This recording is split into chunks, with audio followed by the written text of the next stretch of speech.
Hey guys, the topic we are going to cover today is marriage under Muslim law, and we are going to cover the part 1, which deals with meaning of marriage, objects of marriage, nature of Muslim marriage compared with Hindu marriage, and essentials of valid marriage. So let's begin with meaning of marriage.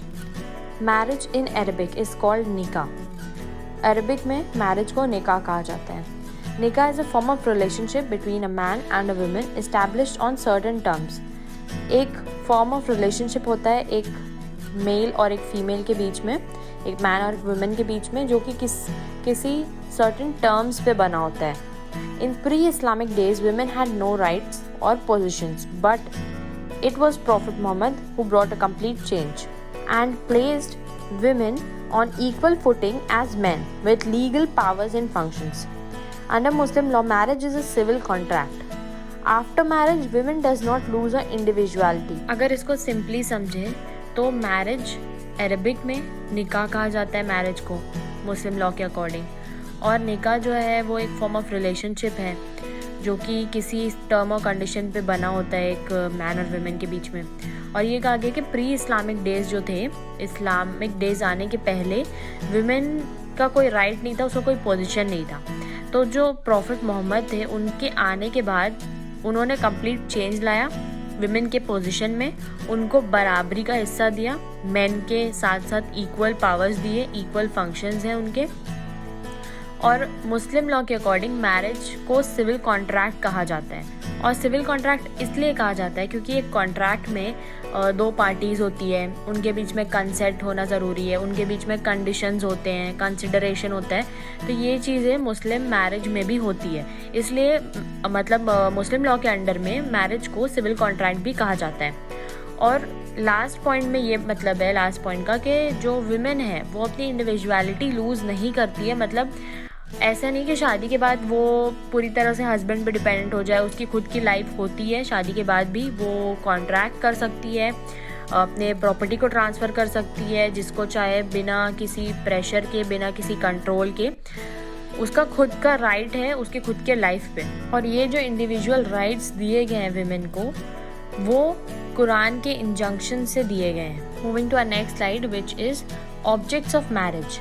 The prophet said men marry women for their pity, property or their beauty, but you should marry for their pity.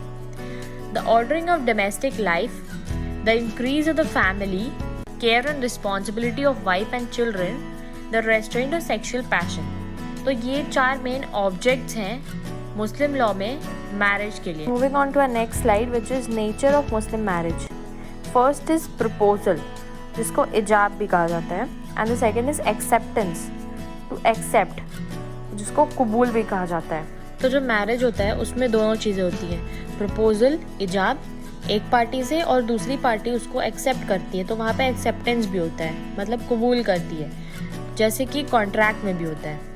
और कोई भी marriage जो है वो बिना free consent के नहीं हो सकती है, और उस कंसेंट में कोई क्वेश्चन, फ्रॉड या अनड्यू इन्फ्लुएंस नहीं होना चाहिए. हमारा सेकेंड पॉइंट है एज ऑफ प्यूबर्टी. इसका ये मतलब है जैसे कि कोई गार्जियन है, उन्होंने अपने बच्चों की शादी उनके माइनर एज में ही मतलब फिक्स कर दी थी या फाइनल कर दी थी कि हम इनकी शादी कराएंगे. उनके एज ऑफ प्यूबर्टी में आने से पहले ही कर दी थी बिना उनके कंसेंट के.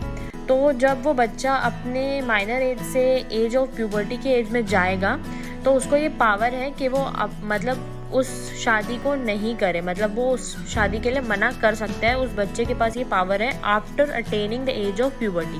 Third point is ante nuptial और पोस्ट न्यूपिटल एग्रीमेंट.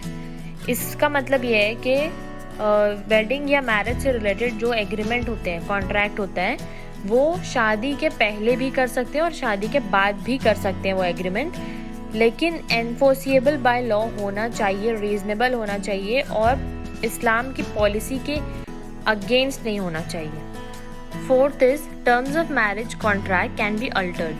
तो इसमें यह दिया गया है कि लीगल लिमिट्स के अंडर आप मैरिज का जो कॉन्ट्रैक्ट है उसको अल्टर भी कर सकते हैं. The fifth is breach of marriage.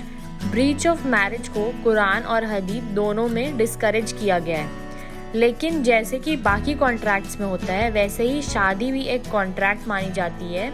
According to Muslim law, तो जैसे बाकी कॉन्ट्रैक्ट्स ख़त्म किए जा सकते हैं वैसे ही ब्रीच ऑफ मैरिज कॉन्ट्रैक्ट भी किया जा सकता है।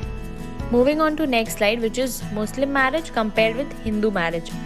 तो हिंदू मैरिज में रिजेम्बलेंस ऑफ बोथ है, लेकिन मुस्लिम मैरिज में इसको सिविल कॉन्ट्रैक्ट कहा जाता है। रिजेम्बलेंस ऑफ बोथ से ये मतलब है कि उसको एक डिवोशनल एक्ट भी माना जाता है और एक सिविल कॉन्ट्रैक्ट भी माना जाता है हिंदू मैरिज में। Second is payment of consideration not important, but in Muslim marriage there is payment of consideration which is called as mehr. तो पेमेंट ऑफ कंसिडरेशन का मतलब ये है कि during the time of marriage there is a payment like contract, there is a payment of consideration जिसको Muslim law में मेहर कहा जाता है। लेकिन ये चीज़ हिंदू मैरिज में इम्पॉर्टेंट नहीं है, लेकिन मुस्लिम मैरिज में बहुत ही इंपॉर्टेंट है। हिंदू मैरिज में wife becomes husband's helpmate, but in Muslim marriage women does not merge her existence. उसकी इंडिविजुअलिटी लूज नहीं होती, जिसकी मैंने पहले एक्सप्लेन कर दिया है। Marriage was indissoluble but section 3 changed it. Section 3 Hindu marriage act के आने के बाद मैरिज जो है वो इनडिसॉल्यूबल से चेंज हो चुका है, अब उसको डिसॉल्यूबल कर सकते हैं, इट कैन बी डिसॉल्यूबल। लेकिन मुस्लिम मैरिज में डे 1 से मैरिज को डिसॉल्यूबल कहा गया है बाय डेथ और by divorce. The last one is prohibits polygamy, section 5 Hindu marriage act 1955।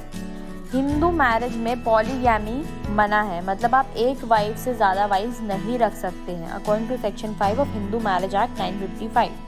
लेकिन एक Muslim at a time 4 wives रख सकता है, लेकिन उसमें भी फर्स्ट वाइफ की परमिशन होनी चाहिए। अगर एक वाइफ ऑलरेडी है और हस्बैंड दूसरी शादी करने जा रहा है तो फर्स्ट वाइफ की परमिशन ज़रूरी है अकॉर्डिंग टू मुस्लिम मैरिज और Muslim law. Moving on to the next slide which is essentials of a valid marriage. Valid marriage के लिए 3 मोस्ट एसेंशियल चीज़ें हैं, जो है पहला proposal and acceptance, second is competent parties और third is no legal disability. अब इसको एक्सप्लेन कर देते हैं। प्रपोजल एंड एक्सेप्टेंस वाले पार्ट में ये बोला गया है कि फ्री विल एंड कंसेंट होनी चाहिए दोनों पार्टीज़ के बीच में, दोनों पार्टीज़ के प्रेजेंस का होना बहुत ज़रूरी है। थर्ड इज विटनेसेस, विटनेसेस होने चाहिए, एसेंशियल है वैलिड मैरिज के लिए, जिसमें 2 मेल या फिर 1 मेल और 2 फीमेल हो सकती हैं। 1 मीटिंग मतलब एक ही मीटिंग में ये मैरिज होना चाहिए। और रेसिप्रोसिटी, रेसिप्रोसिटी का ये मतलब है कि जैसे कि एक मेहर जो अमाउंट ऑफ कंसिडरेशन होता है वो ए के तरफ से था 2000 और जो बी है वो उसको एक्सेप्ट करती है इस कंडीशन पे कि वो 4000 होना चाहिए, तो वहाँ पे वो मैरिज वैलिड मैरिज नहीं होगा, वहाँ पे मैरिज नहीं हुआ है, उस मैरिज को वैलिड मैरिज नहीं कहा जाएगा। The second is competent parties. Competent parties मतलब है कि जिनकी मैरिज हो रही है वो मैरिज के लायक होने चाहिए। तो इसमें फर्स्ट है राइट टू रेप्यूडिएट, जिसको मैंने नेचर ऑफ मैरिज में भी एक्सप्लेन किया है, जिसका ये मतलब है कि जब बच्चा अपने प्यूबर्टी एज में आ जाता है और अगर उसकी शादी पहले से फिक्स कर दी गई है तो उसके पास ये पावर है कि वो उसको रिजेक्ट कर दे या मना कर दे, रेप्यूडिएट कर दे कि मैं ये शादी नहीं करूँगा या नहीं करूँगी। The second is सागिर, below 7 years marriage is void. 7 साल से कम एज में अगर मैरिज की जाती है तो उसको वॉइड माना जाता है। उसके बाद है साररी, अबव 17 एंड बिलो 15, इस मैरिज को रिकॉग्नाइज नहीं किया गया है। एंड द फोर्थ इज बुलुग, आफ्टर 15 years। 15 years के बाद बच्चे को ये पावर है कि वो मैरिज को रेप्यूडिएट करे या उस मैरिज को एक्सेप्ट करे, क्योंकि उसके बाद 15 years के बाद प्यूबर्टी एज के बाद एक मुस्लिम बॉय या गर्ल को मेजर माना जाता है। There shouldn't be no legal disability, legal disability नहीं होना चाहिए, जो कि मुस्लिम लॉ में लीगली मना कर दिया गया है, वो चीज़ें नहीं होनी चाहिए। एब्सोल्यूट इनकैपेसिटी नहीं होनी चाहिए, रिलेटिव इनकैपेसिटी नहीं होनी चाहिए, प्रोहिबिटिव इनकैपेसिटी नहीं होनी चाहिए और डायरेक्टरी इनकैपेसिटी नहीं होनी चाहिए। तो ये हमारा पार्ट 1 था। We'll soon make the part 2 video. Stay tuned and thank you for watching. Please like, share and do subscribe.